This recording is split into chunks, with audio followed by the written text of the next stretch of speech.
ஜனாதிபதியினுடைய சிம்மாசன உரை பல்வேறுபட்ட விடயங்களை நாடு சம்பந்தப்படுத்தி சொல்லியிருந்தாலும் 80 வருடங்களாக இந்த மண்ணிலே பிரயோடி போயிருக்கின்ற இனப்பிரச்சனை தொடர்பில் அவர் ஒரு வார்த்தை கூட பேசாமல் விட்டது ஒரு துர்லபம் என்பதை நான் இந்த இடத்திலே பதிவு செய்கிறேன்.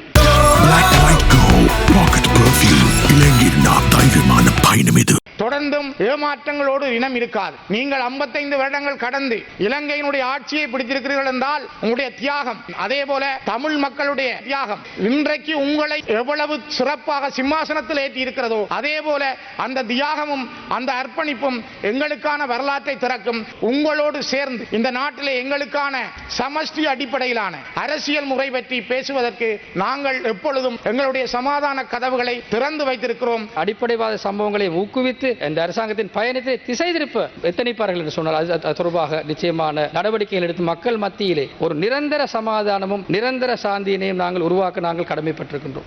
ஆகவே கடந்த காலங்களில் நாங்கள் பார்த்தோம் என்று சொன்னால் இந்த மக்கள் மத்தியிலே ஏற்பட்ட இந்த விரிசல்களை சரியான வகையில் தமக்கு சார்பான அரசியல் ரீதியான லாபங்களாக பாவித்துக் கொண்டவர்கள் தான் இந்த அரசியல் தலைமைகள். ஆகவே இதனை நாங்கள் மாற்றி அமைத்து சரியான மக்கள் நலன் பார்ந்த ஒரு அரசாங்கம் இப்பொழுது உருவாகி இருக்கின்ற பட்சத்திலே நாங்கள் மக்கள் மத்தியிலே நிரந்தர சமாதானத்தினையும் நிரந்தர சாந்தியினையும் நாங்கள் கட்டியெழுப்ப நாங்கள் கடமைப்பட்டிருக்கின்றோம். இனவாதம் இல்லாத ஒரு நாடு இருக்க வேண்டும் என்பதை நீங்கள் கொண்டு வந்திருக்கின்றீர்கள். இதை தொடர்ந்து கொண்டு சென்றால் இந்த நாட்டினுடைய இனப்பிரச்சனையை தீர்ப்பதற்கு ஒரு நல்ல சகனம் உண்டாகும் என்பது என்னுடைய கருத்தாக இருக்கின்றது. குரோதங்களும் இல்லாமல் எல்லா மக்களும் சமமாக வாழக்கூடிய ஒரு சந்தர்ப்பத்தை உருவாக்குவதற்கு இந்த NPP அரசாங்கம் உருவாக்க இருந்தால் நிச்சயமாக அதை நாங்கள் பாராட்டுவோம், உங்களுக்கு நாங்கள் ஆதரவளிப்போம் என்பதை நான் சொல்லிக்கொள்ள விரும்புகின்றேன். அதில் எந்த விதமான மாற்று கருத்து கிடையாது. இனப்பிரச்சனையாக இருக்கலாம், எங்களுடைய மக்களுடைய வாழ்வாதார பிரச்சனையாக இருக்கலாம், இப்பொழுது இயற்கை அனர்த்தத்தால் பாதிக்கப்பட்ட எங்களுடைய மக்களை மீட்டெழுகின்ற ஒரு செயல்பாடாக இருக்கலாம். புதிய அரசாங்கம் அதிலே கவனம் செலுத்த வேண்டும். புதிய அரசியல் சாசனத்திலே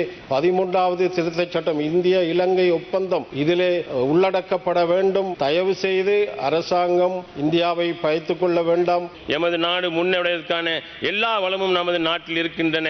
அந்த வளங்கள் எல்லாம் சூறாடப்பட்டு இருக்கின்றபடியினால் எமது நாடும் இன்னும் பின்னடைவுக்கு காரணமாக இருக்கின்றது. அதே நேரம் சுதந்திரத்திற்கு பின்னால் ஆட்சியாளர்களும் இந்நாட்டு மக்களை இனமத மொழி ரீதியில் பிரித்து வைத்து அரசியல் செய்தனர். எமது நாடும் மக்களும் எமது ஜனாதிபதி தலைமையில் தேசிய மக்கள் சக்தி அரசாங்கத்தின் வேலை திட்டங்களை ஊடாக மறுமலர்ச்சி காணும் யுகம் வெகு விகையில் என உறுதி கூறலாம்.